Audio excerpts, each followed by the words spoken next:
Hello everyone, this is your Roshan bhaiya. तो 2 मार्च को CBSE class 10th science की परीक्षा है। तो इसके लिए आज की इस वीडियो में मैं आप लोगों को टोटल 26 एमसीक्यूज देने जा रहा हूं, जो कि ये आपके 2024 बोर्ड एग्जामिनेशंस में साइंस के क्वेश्चन पेपर में छपा हुआ आएगा। ये 100% की गारंटी है। तो आप लोग को एनी हाउ इन क्वेश्चंस की तैयारी करके जानी है। इसका लॉन्ग क्वेश्चन आंसर्स का जो वीडियोज़ है वो हम ऑलरेडी बना चुके हैं। अगर आपने नहीं देखा हुआ होगा तो उसका लिंक डिस्क्रिप्शन पर दिया हुआ है, जाके आप एक बार जरूर देख लेना। और सिर्फ हमने साइंस का ही नहीं बल्कि mathematics, social science, English, Hindi सबका बना दिया है लॉन्ग क्वेश्चन आंसर्स की वीडियोस। जाके एक बार जरूर देखना, लिंक डिस्क्रिप्शन पे दिया हुआ है। और साइंस का लॉन्ग क्वेश्चन आंसर्स का लिंक भी डिस्क्रिप्शन पे भी दे दिए हैं हमने, और कमेंट बॉक्स में भी पिन कर दिए हैं। चलो आगे अब हम इसका जो एमसीक्यूज में आपके क्वेश्चंस बोर्ड एग्जामिनेशन में आएंगे वो मैं आप लोग को बताता हूँ। और आप भी कमेंट करके बताना कि टोटल इस 26 में से आपने कितने के सही जवाब दिए हैं। आपका भी ना एक ओवरऑल आइडिया मिलेगा ना कि मेरी तैयारी किस तरह से अभी तक हो पाई है। सो फर्स्ट क्वेश्चन है, which of the following statements about the given reactions are correct. यहाँ पे देखो एक रिएक्शन दिया है, आपको बताना है कि यहाँ पे ये जो स्टेटमेंट दिए हैं इन स्टेटमेंट्स में से कौन कौन सा स्टेटमेंट सही है। चलो स्टेटमेंट पढ़ते हैं। पहला स्टेटमेंट है, iron metal is getting oxidised. क्या यहाँ पे ये जो आयरन मेटल है ये ऑक्सीडाइज्ड हुआ है? बिल्कुल, ऑक्सीजन ऐड हो गया आयरन में तो ऑक्सीडाइज्ड हुआ है, यानी कि ये स्टेटमेंट सही है। दूसरा स्टेटमेंट है, वाटर इज गेटिंग रिड्यूस्ड। यहाँ पे ये वाटर है, वाटर देख रहे हैं यहाँ पे इसमें ऑक्सीजन हट गया, इस वाटर में से ऑक्सीजन हट गया, ऑक्सीजन हट गया यानी कि रिड्यूस्ड हो गया, तो इस वजह से यहाँ पे रिड्यूस्ड हुआ है। और रिड्यूस्ड होता है तो वो ऑक्सीडाइजिंग एजेंट होता है, तो वाटर जो है एज अ ऑक्सीडाइजिंग एजेंट की तरह वर्क करेगा। तो ये हम लोग का ऑप्शन 4 सही होगा। सो 1, 2 और 4 सही है। 1, 2, 4 कहाँ पे है? 1, 2, 4 यहाँ पे, ऑप्शन सी हम लोग का सही आंसर हो जाएगा। ठीक है, क्वेश्चन समझ में आ गया होगा।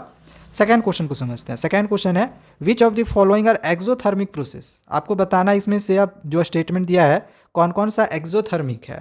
पहला में दिया गया है reaction of water with quicklime. देखो ये रिएक्शन हमने कितनी बार पढ़ा है कि वाटर और क्विकलाइम का जो रिएक्शन होता है ये एक्सोथर्मिक रिएक्शन होता है, हीट बाहर निकलता है, तो ये तो एक्सोथर्मिक है 1 वाला। दूसरा है dilution of N acid, acid का जो डाइल्यूशन है ये भी एक्सोथर्मिक होता है, तो ये दोनों ही ऑप्शन हम लोग का सही है। बाकी इवोपरेशन ऑफ वाटर ये तो इंडोथर्मिक होता है ना, गर्म करते हैं तो वो तो इंडोथर्मिक हो गया। और सब्लिमेशन ऑफ कैम्फर, इसमें भी हमें हीट करना पड़ता है, तो ये भी इंडोथर्मिक है।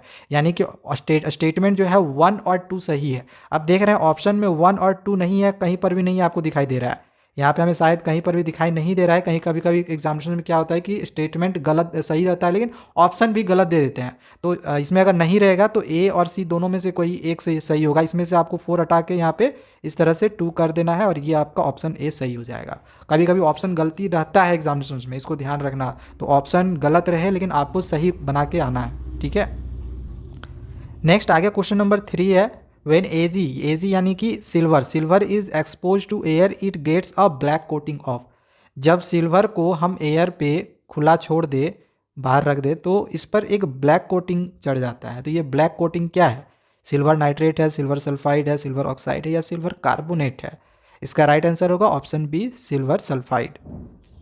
नेक्स्ट आगे क्वेश्चन नंबर 4 दिया गया है, इन द फॉलोइंग इक्वेशन। यहाँ पे फिर से एक इक्वेशन दिया गया है जिसमें एक्स और वाई यहाँ पे दिया गया है, इसकी वैल्यू फाइंड करनी है। देखो इस इक्वेशन को में जो एक्स और वाई की वैल्यू है ये आप इसको बैलेंस करके भी फाइंड कर सकते हो, या फिर एक दूसरा जो प्रोसेस है वो आसान है। जैसे इसमें हम कोई भी एक एलिमेंट को लेके भी फाइंड कर सकते हैं। जैसे एक्स में इसमें टोटल कितने एटम है, एक्स ये एच में टोटल कितने एटम है? एक्स एटम है, ठीक है। इधर एच का अगर हम एटम लिए हैं तो इधर भी हम एच का एटम लेंगे, यानी हाइड्रोजन का।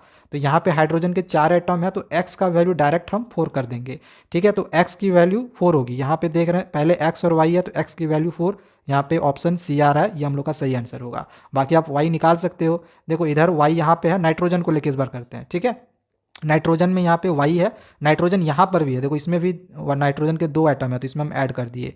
और रिएक्टेंट साइड में नाइट्रोजन के एक्स एटम थे, एक्स की वैल्यू 4 निकाले थे, ये 2 उस साइड चला जाएगा तो घट जाएगा, 4 में 2 घटाएंगे 2 बचेगा। देखो वाई का 2 आया ना, तो इस तरह से भी हम निकाल सकते हैं, या फिर डायरेक्ट इसको आप बैलेंस करके भी एक्स वाई की वैल्यू फाइंड कर सकते हो, ठीक है। अगला क्वेश्चन नंबर 5 है, which of the following salts does not contain water of crystallisation. इसमें से किस साल्ट में वाटर ऑफ क्रिस्टलाइजेशन होता ही नहीं है? तो इसका राइट आंसर होगा ऑप्शन बी, बेकिंग सोडा में। नेक्स्ट क्वेश्चन नंबर 6 है, how many water molecules does hydrated calcium sulphate content. जो हाइड्रेटेड कैल्शियम सल्फेट होता है इसमें कितने वाटर के मॉलिक्यूल्स होते हैं? देखो calcium sulphate, hydrated calcium sulphate, इसको हम जिप्सम भी कहते हैं, नाम याद रखना। जिप्सम को ही हम हाइड्रेटेड कैल्शियम सल्फेट भी कहते हैं। बहुत बार कंफ्यूजन करने के लिए जिप्सम के जगह पे calcium hydrate sulphate, hydrated calcium sulphate भी दे देगा, तो आपको याद रखना है जिप्सम को ही कहा जाता है। इसकी फॉर्मूला होती है CaSO4 इंटू 2H2O। तो यहाँ पे ये वाटर के 2 मॉलिक्यूल्स आए, तो इसका आंसर 2 होगा। ठीक है, नेक्स्ट क्वेश्चन नंबर 7 है the pH values of 3 acids A B C। यहाँ पे 3 एसिड्स हैं A B और C। इसकी जो मोलर कॉन्सेंट्रेशन है इक्वल है। इसका दिया गया है pH दिया गया है A का 5, B का 2.8 और C का दिया है 3.5। तो इसको इंक्रीजिंग ऑर्डर में जो एसिड का स्ट्रेंथ होगा, जितनी ज़्यादा स्ट्रेंथ होगी हमें पता है एसिड में जो pH की वैल्यू होगी उतनी कम होगी, तो आपको इंक्रीजिंग ऑर्डर में सजाना है। तो इसमें देख रहे हैं ए का pH 5 है, यानी कि इसकी ये स्ट्रेंथ सबसे कम होगी, तो ये सबसे पहले ए होगा। ठीक है, इसकी क्योंकि इसकी स्ट्रेंथ सबसे कम होगी, तो इंक्रीजिंग ऑर्डर में सजाना है छोटा से बड़ा। ठीक है, तो स्ट्रेंथ वाइज सबसे कम स्ट्रेंथ ए का होगा, इसके बाद सी की वैल्यू ज़्यादा है, इसकी स्ट्रेंथ इसके बाद कम होगी, देन फिर बी की स्ट्रेंथ कम होगी। तो आंसर हम लोग का A C B निकलेगा, ऑप्शन ए हम लोग का सही होगा। ठीक है, जितनी ज़्यादा pH उतनी स्ट्रेंथ कम। चलो नेक्स्ट आगे अब देखते हैं क्वेश्चन नंबर 8 को। 8 है amalgam is an alloy of. Amalgam इसमें से किसका एक एलॉय है? कॉपर टीन का, मरकरी का, लेड और टीन का, या फिर कॉपर और जिंक का। तो इसका राइट आंसर होगा ऑप्शन बी, मरकरी का। चलो नेक्स्ट आगे क्वेश्चन नंबर 9 को समझ लेते हैं अब। 9 है which is the correct sequence of parts in human alimentary canal. अब बताना है इसमें से ह्यूमन एलिमेंट्री कैनल का सही सीक्वेंस क्या है। देखो माउथ में तो सब में दिया हुआ है, तो माउथ तो होगा नहीं, मतलब माउथ सब में दिया हुआ है। इसके बाद स्टोमैक है, तो माउथ से फूड स्टोमैक में तो डायरेक्ट जाता नहीं है, इससे पहले ईसोफेगस में जाता है। तो ईसोफेगस यहाँ पर भी है और यहाँ पर भी है, तो या तो बी होगा या तो डी होगा। अब ईसोफेगस के बाद स्टोमैक दोनों में है, यहाँ पर लार्ज इंटेस्टाइन है, यहाँ पे स्मॉल इंटेस्टाइन है, तो पहले तो भाई स्मॉल इंटेस्टाइन में जाता है तब ना लार्ज इंटेस्टाइन में फूड जाएगा। तो ऑप्शन डी हम लोग का राइट आंसर होगा। ठीक है, नेक्स्ट क्वेश्चन नंबर 10 है the image form by a convex lens can be. Convex lens में इमेज किस प्रकार से बनती है, कैसा इमेज बनता है? वर्चुअल और मैग्नीफाइड बनता है, वर्चुअल डिमिनिश्ड बनता है, वर्चुअल और सेम साइज का बनता है, या फिर वर्चुअल इमेज बनता ही नहीं है? तो राइट आंसर इसका होगा ऑप्शन ए, वर्चुअल और मैग्नीफाइड बनता है। कॉन्वेक्स लेंस में जो इमेज बनता है वर्चुअल और मैग्नीफाइड बनेगा। नेक्स्ट क्वेश्चन नंबर 11 है if the magnification produced by a lens has a negative value. अगर मैग्निफिकेशन नेगेटिव वैल्यू में आती है तो जो इमेज होगा वो क्या होगा? वर्चुअल इन्वर्टेड होगा, वर्चुअल इरेक्ट होगा, रियल इरेक्ट होगा, या फिर रियल एंड इन्वर्टेड होगा।